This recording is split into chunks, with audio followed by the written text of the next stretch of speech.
அவர் என்னை வன்முறையா கூப்பிடுறாரு, ஓயாம கூப்பிடுறாரு. வா, நான் காசு தரேன், என்கிட்ட படுக்க மாட்டியா அப்படின்னு என்னை தரக்குறவா பேசுறாரு. வேட்டியில அப்படி அவுத்து விட்டு உதறிக்கிட்டே நிற்பாரு, நம்மளை பார்த்துக்கிட்டே நிற்பாரு. அடிப்பிச்சு அடிச்சு என்னை அடிச்சுக்கிட்டாரு. எத்தனை அடி அடிச்சு? ஒரு 10 அடி இருக்கும். அந்த பிள்ளைகளும் அது தேர்ந்துச்சுங்க. அந்த இந்தி பிள்ளைகளே இல்லாம இந்தி பிள்ளைங்க இல்லைன்னா என்னை கொன்றுப்பாரு. நான் தண்ணி எடுத்து விட்டேன், டேங்க்கு தொட்டிக்கு தண்ணி எடுத்து விட்டேன். மாமனார் தொட்டி மேலே உட்காந்துக்கிட்டாரு. உட்காந்து தண்ணி நிறையாதுக்கு முன்னாடியே நிறைஞ்சிருச்சு, போய் நிப்பாட்டுங்க அப்படின்னு ஒரு இந்திக்கார பிள்ளைங்க 2 பிள்ளைங்க இருந்துச்சு. சொன்னார். அந்த பிள்ளை அம்மா இன்னும் நிறையலம்மா அப்படின்னுச்சு. சரி நிறையட்டும்ப்பா, எடுத்து நிப்பாட்டிக்கலாம் அப்படின்னு. இன்னும் இப்படி ஓட விட்டுக்கிட்டு இருந்தீங்கன்னா தண்ணி இல்லைன்னா கேட்டாரு. 10 வீட்டுக்கு போகுது அந்த ஒரு பைப் மட்டும், கவர்மெண்ட்டில் போட்டது. அதனால் எல்லாரும் நான் ஏன் காசு நான் கொடுத்தா படுக்க மாட்டேன் என்கிட்ட அப்படின்னு சொல்லி அது தரக்குறவா பேசி என்னை இது பண்ணார். இப்பெல்லாம் பேசாதடா, மரியாதை இல்லடான்னு வரேன்னு கேட்டேன் அப்படின்னு சொல்லுமே அடிப்பிச்சு எடுத்து என்னை அடிச்சுக்கிட்டாரு. எத்தனை அடி அடிச்சு?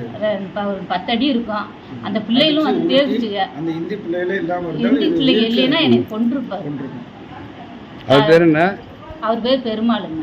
என்ன பண்றாரு? சும்மா தான் இருக்காரு, விவசாயம் பண்றாரு. அவர் வந்து உங்க அப்பாவா? ஆமாங்க.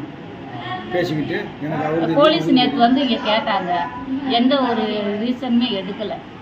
அப்புறம் போலீஸ் வந்து இன்னும் அரெஸ்ட் பண்ணல அவரை.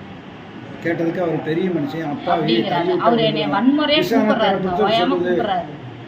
வா, நான் காசு தரேன், என்கிட்ட படுக்க மாட்டியா அப்படின்னு என்னை தரக்குறவா பேசுறாரு. அடிக்கடி வந்து தொல்லை பண்றாரு. வீட்டுக்கார வேலைக்கு போனதுக்கு அப்புறம் வந்து என்னை தொல்லை. எப்போ வருவியான், எத்தனை மணிக்கு வருவியான் அப்படின்லாம் கேட்கறாரு. தெரியாதா? வன்மையை வச்சுக்கிட்டே எப்ப பேசினாலும் அப்படியே தான் பேசுவாரு, இப்படியே தான் இருப்பாரு. வீட்டுக்கார எப்ப வேலைக்கு போனியான், எத்தனை மணிக்கு வருவியான், அதெல்லாம் அவர் கேட்க சொல்லுதா. எத்தனை மணிக்கே போறாரு, எத்தனை மணிக்கே வேட்டியில அப்படி அவுத்து விட்டு உதறிக்கிட்டே நிற்பாரு, நம்மளை பார்த்துக்கிட்டே நிற்பாரு. அவசரே போடாம வேட்டியை அவுத்து விட்டு இப்ப பார்த்துக்கிட்டே நின்றுட்டு அப்புறம் தான் வேட்டியவே கட்டுவாரு. நான் அதெல்லாம் இவர்கிட்ட சொல்றது இல்லை. தெரிஞ்சுதான் சொன்னோம்னா அப்பயமானுக்குள்ள சண்டை கடிக்கிட்டு இருந்தா நல்லாவா இருக்குது, அந்த ஆளுக்கு தெரிஞ்ச புத்தி அவ்வளவுதான் அப்படின்னு நான் சொல்லவே மாட்டேங்க. இப்ப ரொம்ப இதாயிட்டாருங்க. என்ன கேளு, என்னை சட்டையை பிடிச்சாடி, என்ன அடிக்கடி மண்டையோட அப்பயமான போக்குலாம் 1000 பிரச்சனை இருக்கலாம். நம்ம வீட்டுக்கு வாங்க வந்த மருமகளை போய் மருமகள் இல்லையா, ஏன் என்கிட்ட படுக்க மாட்டேங்கிற, நீ கண்ட வீட்டுலாம் படுக்கிற, என்கிட்ட படுத்தா மட்டும்தான் ஆகாதா, என் வயசானு என்கிட்ட வீரம் இருக்குது, மானம் கட்டவளு, நீ எப்படி வாழ்ந்துட்டு பார்த்து சொத்து பூரா ஏன் பேர்ல இருக்குது, உன்னால ஒண்ணுமே பண்ணிட முடியாது, நீங்க பார்க்கலாம் மாட்டே, உங்களுக்கு கையெல்லாம் இல்லாமல் ஆக்கி போடுவேன் அப்படி இப்படின்னு சொல்லி பேசலாமா? சரி அப்படின்னா பேசினா பேசிட்டு போய் குச்சி எடுத்து போய் இந்திக்காரங்க 2 பேரும் அந்த பிள்ளைகளே இல்லாமல் இருந்தால் கொண்டிருப்பாங்க. அந்த பிள்ளைகளையும் அடிச்சிருக்க நீ, இந்த பிள்ளைகள் இந்திக்கார பிள்ளை மொழியே தெரியாதவங்கள அடிச்சேன்னு அடிச்சீங்க, அடிக்கலன்னு அடிக்கலன்னு சொன்னோம்.